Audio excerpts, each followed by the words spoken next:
if you thought that the Minister of Health was passionate, it's because sometimes people do not believe that we are human.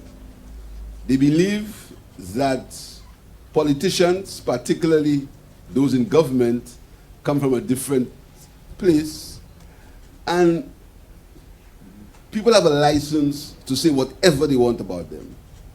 People have a license to misinform. People have a license to say exactly what you did not say. And doing that put you in a light where other people believe, other people who are not seized with the facts, believe, and the rest is history.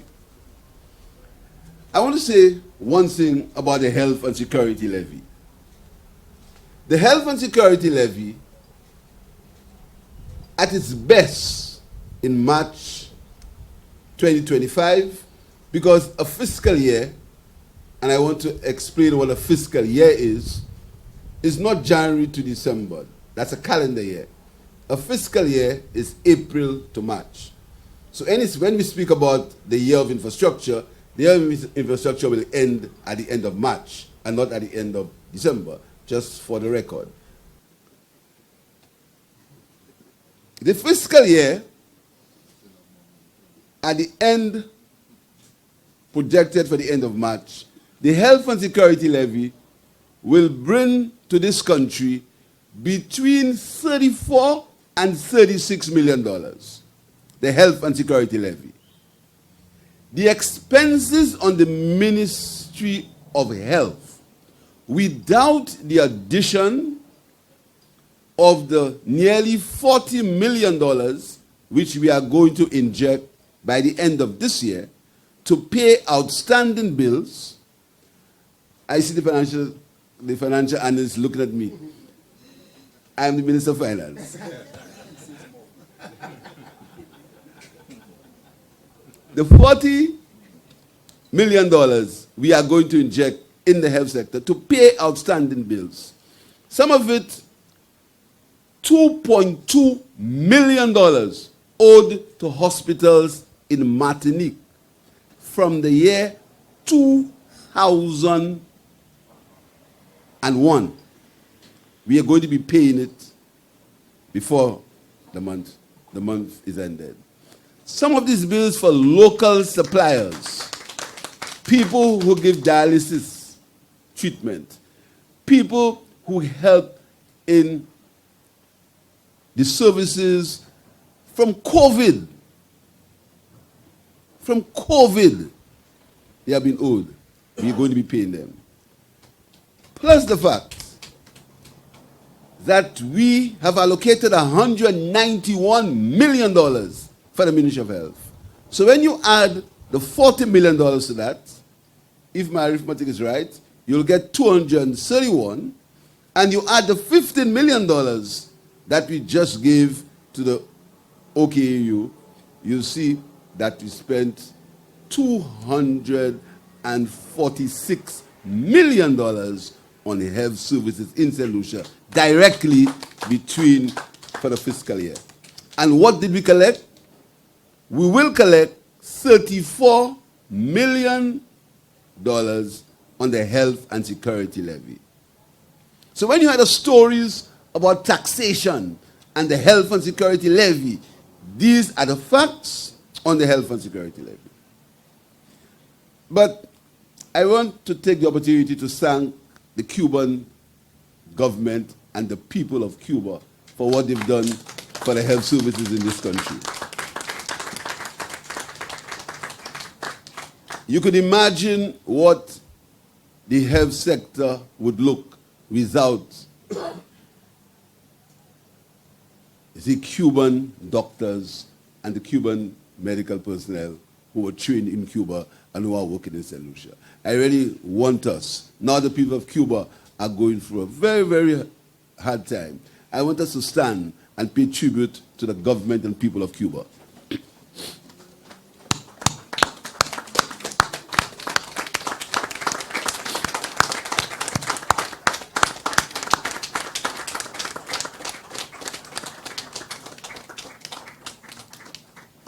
Thank you very much.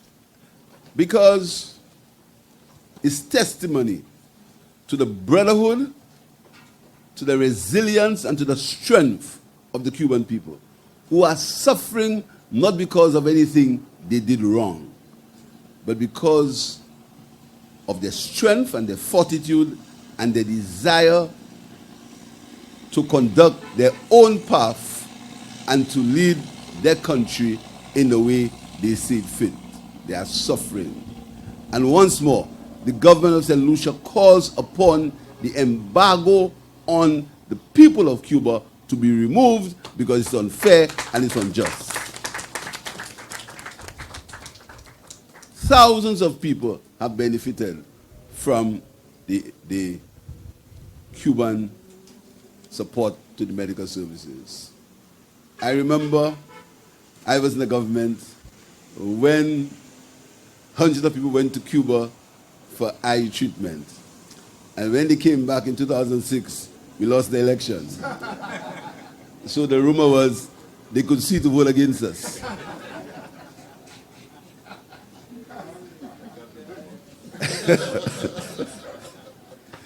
But these are the vagaries of politics, and that is how life works. But we were never bitter. Never bitter. We accepted our role in opposition. We accepted it. The bitterness was not there. We accepted it. And we worked till the people of St. Lucia changed their minds. And I hope they don't change it again.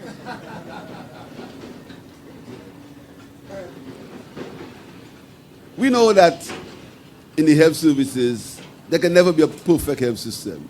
I was reading just last week complaints about the system, the health was happening in Barbados. That doesn't give me any comfort. It doesn't give me any comfort to say because the health services are not what they should be anywhere in the world, that solution must be the same. But we have to deal with reality. We have to deal with the facts. We have to deal with the reality of the situation. And there are many good things happening in the health services of St. Lucia. And I want to thank the doctors and the nurses and everyone who are in that sector. And too many times we only spread the bad news. One or two people, not supposed to happen. I don't want to be misquoted. Please don't misquote me. In this business, you misquoted, and they say what you say. But one or two people, a few people may have gone to the hospital, and probably they didn't get the medication. Probably something might have gone wrong. If that happens, I accept and I apologize. But look at the good things that are happening in the health services of St. Lucia.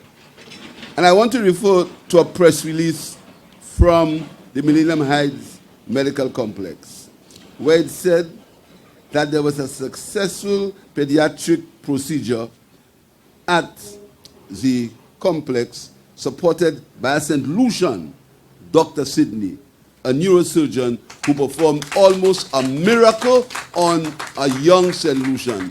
Doctors from St. Lucia, doctors from the OKAU, with a St. Lucian specialist, with the help of the government, performed almost a miracle on a young St. Lucian person. Almost a miracle. I want to congratulate Dr. Sidney and all the people who took part in that operation. These are some of the good things that happened at the Millennium Heights, at the OKU Hospital. These are some of the good things that happened there. But things do go wrong, and we haven't got to take credit when things go wrong, but things will go wrong. But I want to tell you, and I heard the Minister of Health say that, my research tells me that the main issue in the services are the emergency services. That is where the main issue is. Because people go there, even though they're not supposed to, they go. People go there for all kinds of things. Plus the accidents and the shootings and the stabbings. And that is why crime now has become a public health issue with the shootings and the stabbings, etc. And we have not calculated. And I think the board, the management of the OK EU hospital should calculate what it costs the government to deal with a stab wound or to deal with a shooting. You'll be surprised to know how much it costs the government, how much it costs the health services to deal with a stabbing or a shooting. But good things happen. So what have we decided to do? And the Minister of Health said it, and I confirm it. I can confirm that we are going to expand the emergency services available to the people of St. Lucia. And this building across there, that was the emergency ward. And I remember in 1997, when we brought a solution to work in emergency services, the Minister of Health at the time was instructed by the then Prime Minister to ensure that services, that the emergency services were improved. And work, we started there, and it deteriorated. But right now, we are going to resume emergency services there, and I can tell you as a fact that the building has been gutted, the plans are being drawn, and all things being equal, we are going to have emergency services in that building by June next year. All things being equal. That means supply chain, everything is equal, we're going to have services there. The Grosile Polyclinic, soon the Dr. Martin Didier Polyclinic.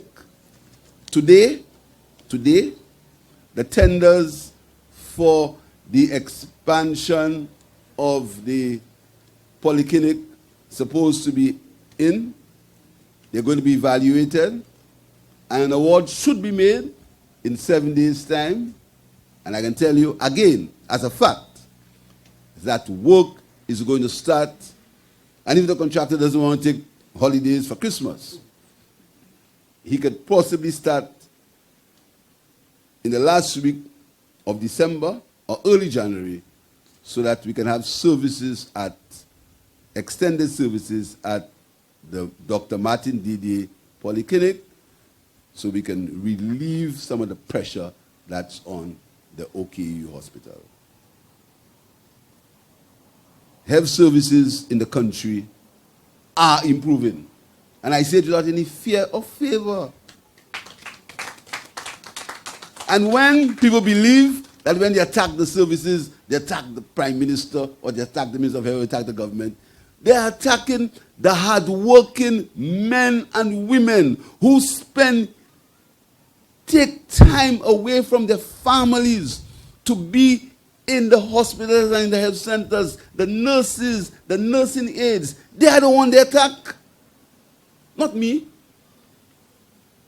So we must pay tribute to these people, pay tribute to them, who under trying circumstances, they work hard, and it's a labor of love for the people of St. Lucia.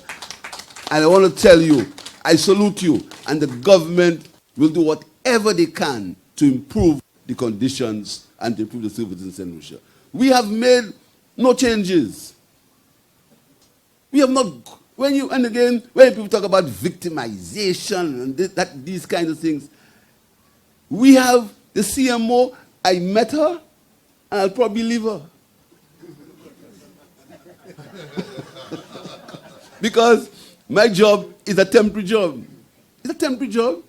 The people in 2026 will decide my fate. That's what happens. And that's reality of the world I live in. In 2026, the people may decide my fate. If they decide it, the way they decide, I'll accept it. So the CMO, the CMO has worked. We appreciate what she does. Permanent secretary, all the officials in the Ministry of Health. The government has not moved one finger to touch anybody. Not one. But what happened to the transition team that was created to transition from Victoria Hospital to the OKU. What happened to that team? I leave you to that homework and that research for yourself. I don't want to say I say. So, my sister, I know some people believe that we get passionate and they use the normal word, the inverted comma word, that's politics. It's not politics, it's reality. It's life. We live in an environment that every day is infested with lies and misinformation. Every day. It's our job to say what is true and ask people to fact check us. To fact check us. So I want you, if in 2 or 3 months you don't see work starting on this building, I want you to fact check me. And that is what. And if in 2 or 3 months you don't see work happening at the grocery Polyclinic, I want you to fact check me. And if you don't see work happening at the South College, where we've pledged to put in $1 million to help in the physical facilities in that college, I want you to fact check me. And talking about that, there's a whole program, a nursing retention program, because suddenly the government gets blamed for nurses leaving St. Lucia. Suddenly, it's a government's problem. All in a sudden, Barbados has had to import nurses from Ghana. Suddenly, nurses are leaving, so it's a government problem. It's something caused by our government, that nurses are leaving. So we're going to be working on a nurses retention program to see if we can put a package together in consultation with the officials to see what we can do to keep nurses in St. Lucia. So I nearly said my brothers and sisters. But we have to leave because today is Parliament and the Speaker is there. And the Speaker has a rule, if you're late, he closes the door. So we have to leave. But I really want to tell you that we need to speak the truth on these issues. Because too many things are said in this country which are not true, which are repeated, and repetition becomes truth. And I have put the country on notice that from now, I am going to be defending the work of the government of the St. Lucia Labour Party. And if you want to call it politics, you may call it whatever you want. But I have to defend it because I have to report to them in the year 2026. So all the facts, all the misinformation, all the calumny, all the misinformation that's been spread and repeated, we are now going to begin to debunk it because the people of St. Lucia must hear the truth. So I want to thank you. I want to give special thanks to the ambassador, ask him to convey our thanks and appreciation to the government of Cuba and all the nurses and doctors and all the people who will be working in this facility. I know many people have been longing for that facility to open. I want to thank you on their behalf. And I want to say a special thank you to the Minister of Health. And the Minister is happy. I heard this permanent secretary call him my beloved. Our beloved. I've been in politics for long. Nobody now call me that. But really, the Minister of Health is a very special man. He's a very special man. So, thank you very much, and have a good day.